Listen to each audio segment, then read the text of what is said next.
Welcome to my YouTube channel. मैं आज आपको तेज इलेक्ट्रिकल टिप्स में सिखाऊंगा सही मोटर को कैसे चेक करते हैं। जो हम रिवाइंडिंग के लिए भेजते हैं वो रिवाइंडिंग होकर आती है और हम उसको चेक करेंगे फिर कि कोई प्रॉब्लम तो नहीं है। तो चलिए देखते हैं कैसे चेक करते हैं। जैसे कि मैंने पिछली वीडियो में बताया था आपको कि हमारी मोटर जल गई है, तो उसी जली हुई मोटर को हमने रिवाइंडिंग के लिए भेजा था और अब वो मोटर रिवाइंडिंग होकर आ गई है। और हम एक बार इसको चेक करते हैं कि बिल्कुल सही प्रॉपर वाइंडर ने हमें बांध के दी है या नहीं। तो चलिए इसको देखते हैं। तो जैसे कि मैंने बताया था कम से कम 2 टेस्टिंग करेंगे। पहली टेस्टिंग हम मल्टीमीटर से करेंगे और दूसरी टेस्टिंग हम सीरीज से करेंगे। तो चलिए पहली देखते हैं हम मल्टीमीटर से। तो देखिए हमने लिया अपने पास मल्टीमीटर और इसको हम ले लेंगे कंटिन्यूटी मोड में। कंटिन्यूटी मोड में हमने लगा लिया है अपना और हम दोनों प्रोब आपस में टच करके देखेंगे। देखिए हमने दोनों प्रोब को आपस में टच किया है तो हमें वैल्यू 0 0 मिल रही है। तो अब चलिए मोटर चेक करते हैं। मोटर को चेक करने का क्या, हम पहले बॉडी चेक करेंगे। बॉडी तो नहीं है।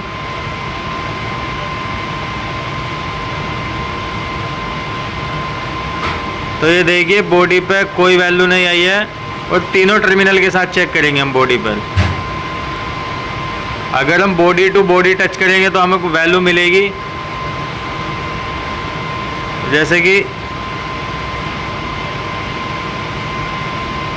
देख रहे हैं बॉडी टू बॉडी हमने लगा के देखा तो हमें वैल्यू मिली और हमें तीनों टर्मिनल यानी कि वाइंडिंग के साथ कोई कंटिन्यूटी नहीं मिली। तो कन्फर्म है हमारी मोटर बॉडी नहीं है, यानी कि वाइंडर ने अभी तक सही काम किया है। और अब तीनों टर्मिनल की वैल्यू चेक करते हैं। हमें तीनों टर्मिनल में हमें क्या वैल्यू मिलती है। जैसे कि बताया U1 U2, जैसे कि UVW UV को चेक करेंगे, VW को, WU को। तो अभी देखिए हम देखिए UV को हम चेक कर रहे हैं आपस में तो हमें कंटिन्यूटी मिली है 166। अब हम U से V से W चेक करेंगे, इसमें भी हमें सेम मिलेगी क्या।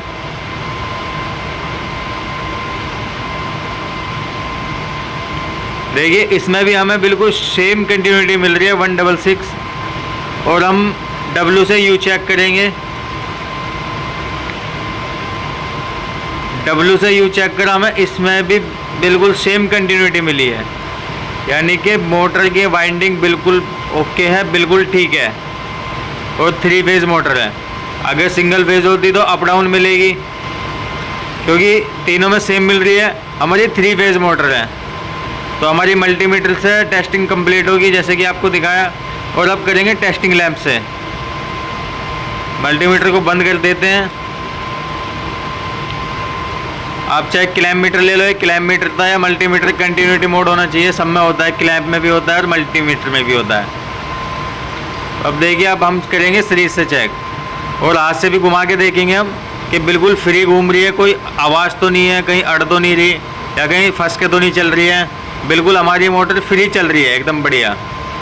देखिए सीरीज टेस्ट लैंप से हम चेक कर रहे हैं। सीरीज में हमारा बल्ब है।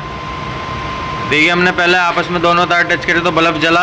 अब हम बॉडी चेक करेंगे तीनों टर्मिनल के साथ, UVW के साथ।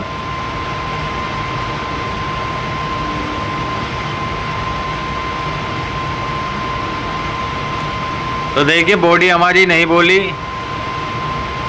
तीनों टर्मिनल के साथ, कोई से भी टर्मिनल के साथ बॉडी नहीं है, जैसे कि मीटर ने भी दिखाया था। तो बॉडी तो है ही नहीं हमारी। अब तीनों को बॉडी टू बॉडी जला के देखा तो बल्ब जल रहा है, लेकिन वाइंडिंग के साथ बल्ब नहीं जल रहा। तो मोटर हमारी ठीक है। अब हम तीनों टर्मिनल को चेक करेंगे, UVW को। देखिए जितना तेज बल्ब UV के साथ जल रहा है और VW के साथ भी उतना ही तेज जलना चाहिए और WU के साथ भी। देखिए तीनों में हमारा बल्ब सेम जल रहा है, मतलब कंटिन्यूटी भी सेम आई थी और बल्ब भी सेम जल रहा है। मतलब मोटर हमारी बिल्कुल ओके है, बिल्कुल सही बांध के भेजी वाइंडर ने। क्योंकि जब वाइंडिंग होकर मोटर आती है और हमें ये चेक करना चाहिए, हमारा राइट बनता है कोई भी इलेक्ट्रिशियन है कि, क्योंकि वाइंडर के पास भी सीखने वाले लड़के होते हैं और सीखने वालों से गड़बड़ हो ही जाती है। सीखने वालों से क्या, मिस्त्रियों से भी हो जाती है। देखो धोखा हमसे भी लगता है, सभी से लगता है धोखा। इसलिए हमें अपनी कंफर्म कर लेना चाहिए कि हमारी मोटर वाइंडिंग होकर आई है और कोई दिक्कत ना हो। देखिए जैसा कि मैं घुमा रहा हूँ बिल्कुल फ्री घूम रही है सही। तो वीडियो कैसी लगी है कमेंट में बताना और चैनल को सब्सक्राइब ज़रूर करना।